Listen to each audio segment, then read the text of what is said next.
Welcome to Forget CPI, Dynamic Mobile Marketing. Hello, my name is Heather Gaynor, and I've been working at Congregate the last 6 years. I started out doing web and email marketing, and after about a year of that, switched over to our mobile team, where I've been working for the last 5 years. Currently, I do user acquisition for a number of our games, which just means that I buy ads to get more installs for our games. Last year, we spent about $24 million on marketing for games for Congregate. First, I figure most people probably know CPI is cost per install. However, I figure it's best to have it up there for clarity in case somebody thought this talk was on Consumer Price Index, which is the first result if you Google CPI.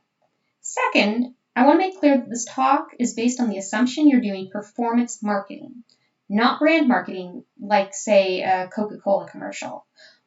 On a very basic level, when most people think of performance marketing, they want to make sure that their average CPI is less than their user lifetime value, or LTV, so that they'll have a profit margin. Thus, many people focus on getting the lowest CPIs possible. However, a lot has changed in the past few years, and most networks are now offering much more advanced ways to acquire users. So, if you're only focusing on a low CPI, this isn't necessarily in your best interest anymore. So here's a brief outline of my talk. First, I'm going to go over the goals and objectives of marketing in test markets versus global launch. Then, I'll cover the KPIs we should be looking at beyond CPI. And finally, I'm going to talk about the new forms of network bidding available, especially ones that we've found success with for Congregate. So let's jump in with some real-world examples.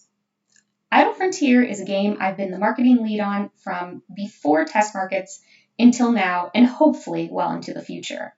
It's one of our in-house games made by Ultrabit, and it's a casual idle clicker game which has a fun cartoon art style and an old Western theme.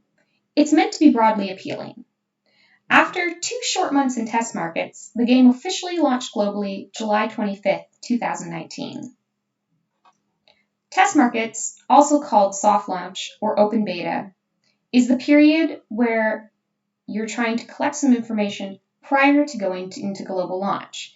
And during our test market for Idle Frontier, we had a few goals. First and foremost was stability, making sure the game isn't crashing on load or having bugs that prevent players from enjoying it. But after that, we wanted to collect data. For developers, they were focused on the first-time user experience, called FTUI, early retention, and buyer percent. But for marketing, we were asked to answer the question, is the game marketable? Well, the problem with this question is that it's a little bit tricky to give a definitive answer on during test markets. Although we've often cited the test market average CPI against what the expected lifetime value, or LTV, is, this really places more importance on CPI than there should be. Not to mention, there aren't enough data points in test markets to accurately create a reliable LTV. Furthermore, because the goals of buying installs in test markets are very different from post-launch, we're focused on buying very different kinds of users. So, in test market, our goal is to bring in a large number of varied users to help us get a baseline read for the game. We want to see the average user so we can optimize the FTUI to be as mass appeal as possible. We also want to make sure that we're getting lower-end devices as well as the high-end devices so that we can make sure the game works correctly across as many devices as possible. We furthermore want to keep the cost low to mitigate our risk. This is in case the test market runs much longer than expected or if the game is ultimately a failure. However, post-global launch, the marketing really only cares about one thing, profits. And for this reason, we're focusing on high-end devices and quality users. We want to bring in the best users we can, users that are likely to retain and spend. And we often use precise targeting to specifically find these users. So, could we buy these kinds of users in test markets? Sure, but it would take a lot of time and a lot more money, and it would work against our other goals. So most of the time, this is not recommended. Well, during test markets for Idle Frontier, our average CPI was $1.61. which was pretty close to what we would have expected from a casual game in these countries. But unfortunately, this created the incorrect expectation that the game would have a very low CPI in global launch. So, when global launch happened, and remember, very different targeting, we had an average CPI of about 480, and some people started to get concerned. But at that point, we were only spending in the US, so people thought that perhaps, as we hit more geos, it would go down. Well, in August, we opened up to more countries, and the average CPI shot up to 626. And then in September, we spent in almost all countries, including a bunch of tier 3s, with the use of worldwide campaigns. And that average dropped less than 10 cents. So at this point, our developer team was worried that the CPI was far above what they expected based on test markets. They were worried that they had made a casual game, but that the game was acquiring users like a mid to hardcore game, which they didn't think would be sustainable. However, there were very good reasons for these higher than average CPIs. And spoiler, the game is totally marketable. So it took a little re-education, but we managed to quell their fears and get them to stop fixating on the high CPI. And hopefully by the end of this talk, CPIs won't scare you either. So let's talk about that re-education process. First off, your cost per 1,000 impressions is really what matters to the ad networks and ultimately what impacts the number of impressions you get. CPI is just one piece of that alongside your click-through rate and conversion rate. So am I saying we should focus on CPM? No. Unfortunately, the marketplace is a massive, ever-changing ecosystem. You'll get a very different CPM for every network and every source that you bid on, and it will change based on the current availability of the inventory and who else you're bidding against. Not to mention, you'll get wildly different results for different times of the year, like say for Christmas, and different days of the week, like weekends versus weekdays, and even different times of the day, because, well, people have to sleep. So if I'm telling you to forget CPI and CPM, what should you be focused on? At the end of the day, what really matters is if your spend is profitable. So there are two sets of metrics you should be looking at to determine this. How does your early performance look? And based on that, what do you think your long-term performance will look like? So for Idle Frontier, the main metrics that we use to gauge early performance are the D1, 3, and 7 retention, as well as we collect more data going deeper. And as I'm sure you know, it's very important that we keep users in our game, because that's how we get them to spend money or watch ads. The second set of metrics that we look on are all based on revenue. Although there's a lot of ways that you can look at revenue, the two early ones we use the most are the D7 buyer percent and the D7 ROAS, or return on ad spend, which I'll get into more detail on soon, I promise. So, buyer percent. It's important to make sure that your numbers aren't inflated by a small number of big purchases. And as for the D7 ROAS, Idle Frontier, we've found that most of our users who are likely to spend will make that first purchase within the first week. But some games see spend happen earlier, like by day 3, while other games might see it happen at a much later date. So pick a day that makes sense for your game. The early ROAS is an important metric that we use to benchmark to see if we're above or below our standard payback curve. So let's talk about payback curves. If you want to be competitive and bid effectively, you need a way to predict downstream revenue. The most common term in our industry is LTV, but that term really holds very little meaning. Because how long is a lifetime? Is the value net or gross? And is it total revenue so far or projected future revenue? Everyone you talk to defines LTV a little differently. But no matter which method you use, it's important to make sure that everyone on your team is using the same method.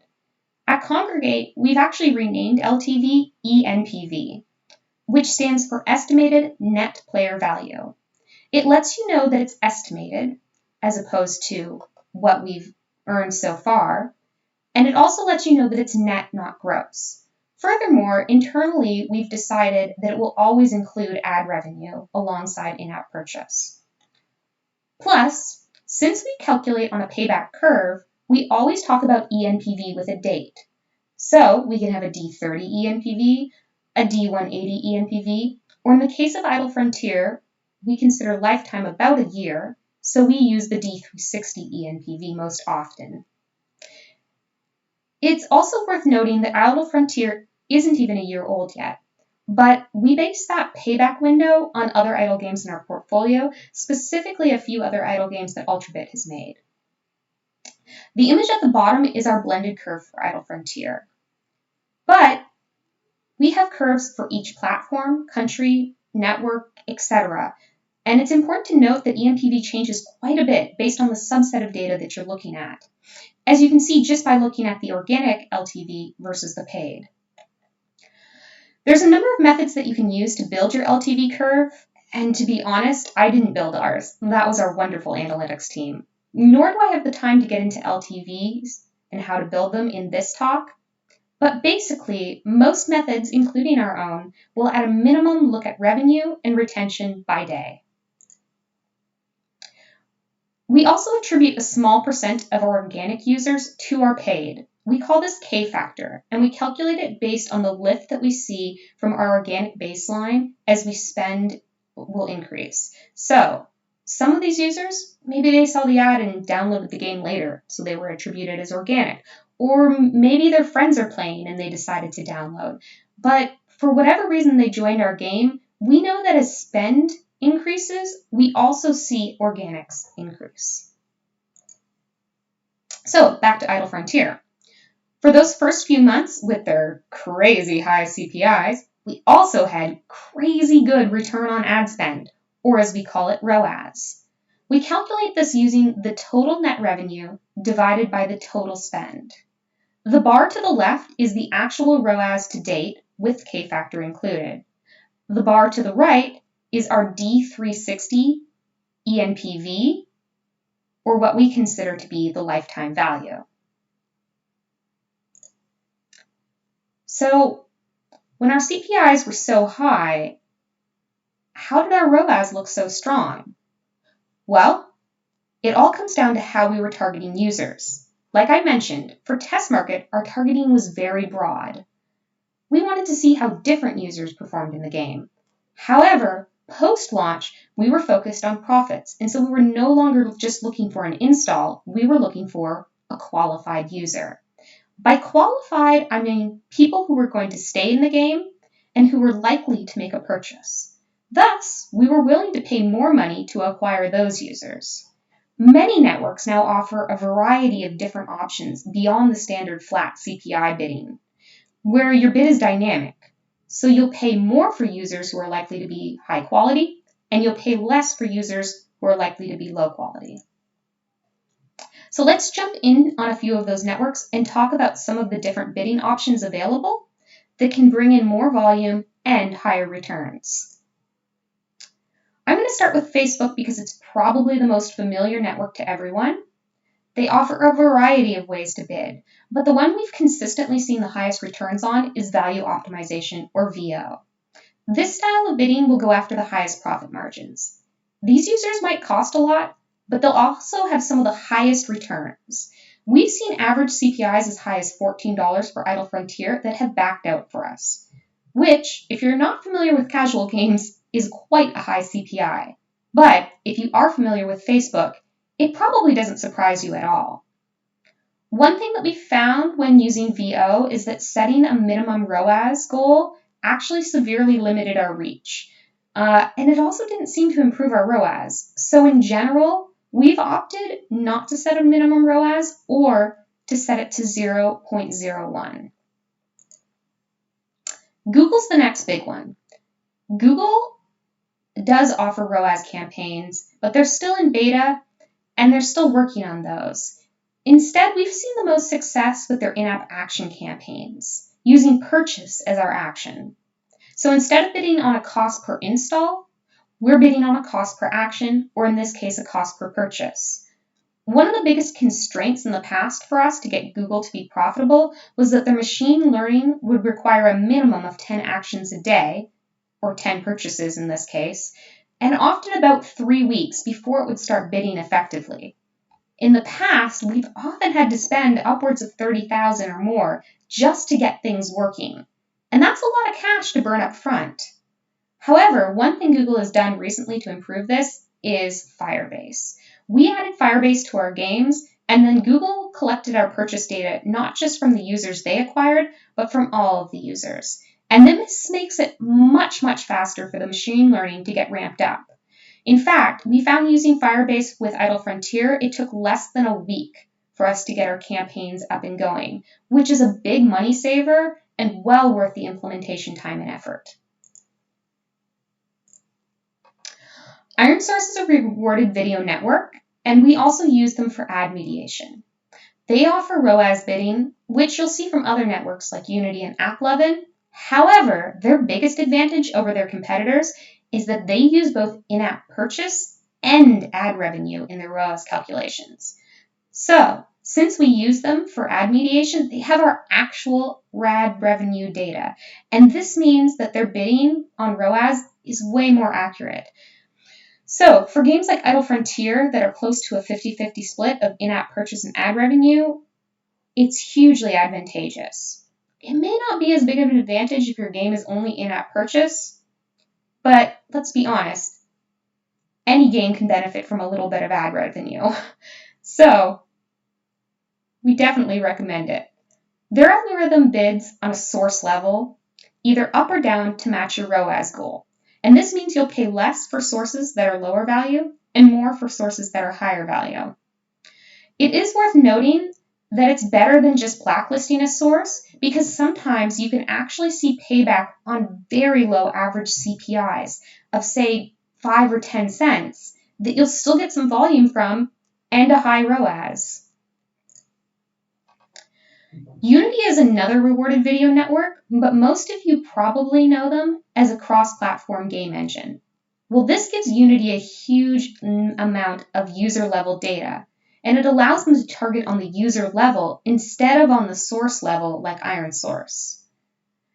Unity has their own qualification system for a dynamic CPI, and you need about 100 retention users to qualify or 10 purchases to qualify for the purchase version of this dynamic CPI campaign.